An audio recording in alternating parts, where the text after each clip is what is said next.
Hey, what's up guys? We're going to be casting this game between Rainy City Duelists here in the blue at 1412 versus Itachi San Uchiha here in the red at 1497. It's been so long since I've casted any games, but majority of the time when I do these casting games, I usually pick the high-rated duelers because generally less misplays will happen. Less ruling problems will happen with the high-rated players.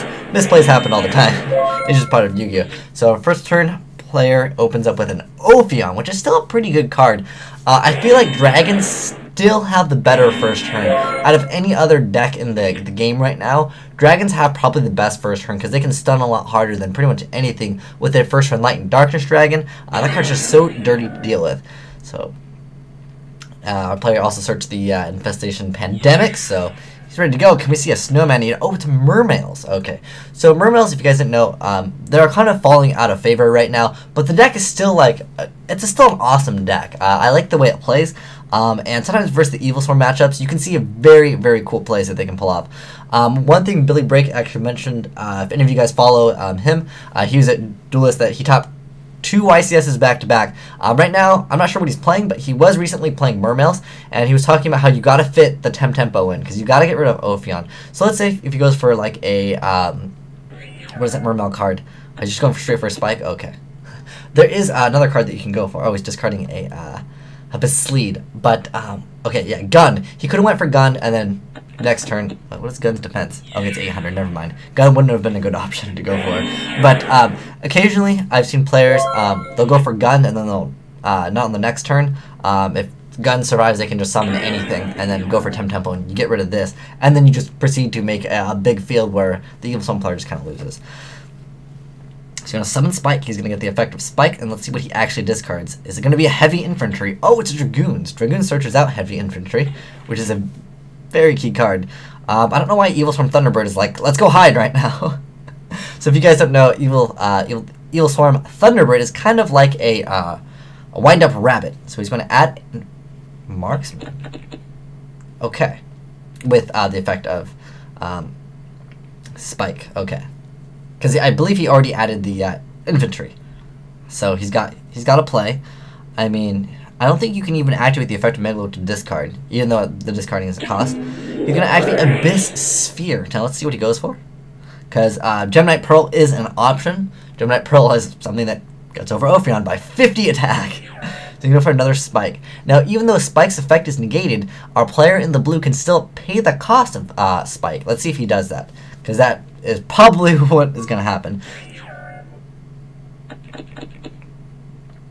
Oh, so he made a mistake. He grabbed the wrong card, perhaps.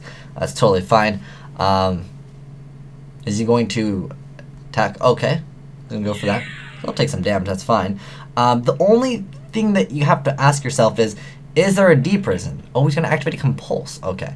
So there's a problem with that, is that D prison is a card that they do play.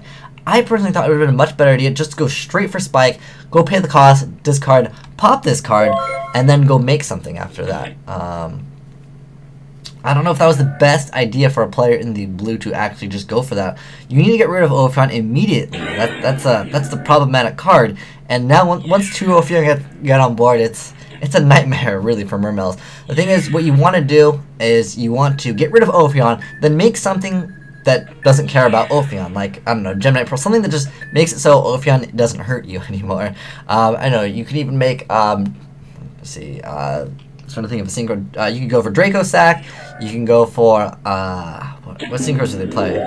Not Stardust. Oh, he's playing Deck Lockdown. Now this card's pretty good, so neither player can add cards from their hand, except by drawing. So that means no spellbook searching, no Mermail searching, but, you know, this card is really only good, like, within the first 1 through 3 turns. You draw this card after, like, the game's been played out, you basically lose.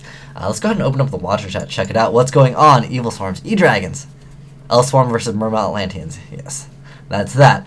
I felt like our player in the blue slightly made a play which was questionable. Like, there was no need to go for Linde. I don't really understand that play. Maybe you guys understand that play. Personally, for me, the way I look at it is you got to get rid of Ophion immediately because it's going to become a problematic thing. I'd get rid of it ASAP. So this is the first standby phase of the player in the red. Is it? Oh, actually, oh yeah, it's your second standby phase, not the second standby phase. So, could move always detaching with Dweller before you attack. Because I don't think you can chain Dweller. Wait, this is during either player's turn though, right? It is a during either player's turn effect. And he's going to activate Dweller immediately. Well, he should, because if Megalo... Well, he can't even activate Megalo. But let's just say, for example, because, you know, it's always good to know the rulings.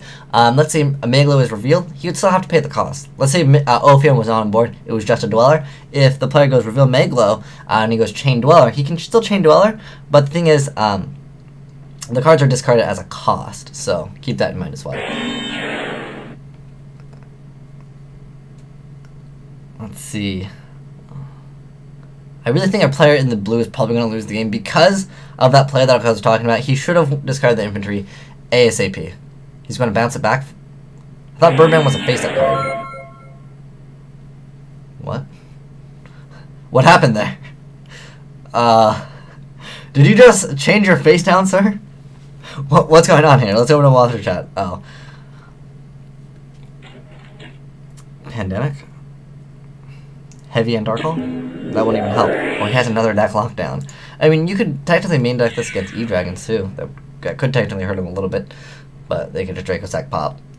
And I'm not sure why he didn't Dweller this time. He's like, no. And that's going to be a game. You can see definitely the mistake that a player in the blue made. I mean, at least to me, that is definitely a mistake.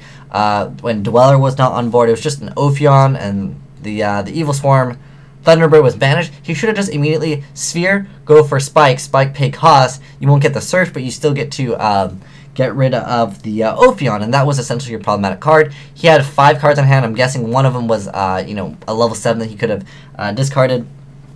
And even on top of that, he could have made Gemini Pearl, which this deck technically can have problems dealing with because they end up making something that's not Ophion, and then the player in the Mermail deck will just be like, oh, it's not Ophion? Okay, don't worry about it. I'm just going to pop everything and go for game. So you can see what costed him game right there. But anyways, thanks for watching. Asian Eyes signing out.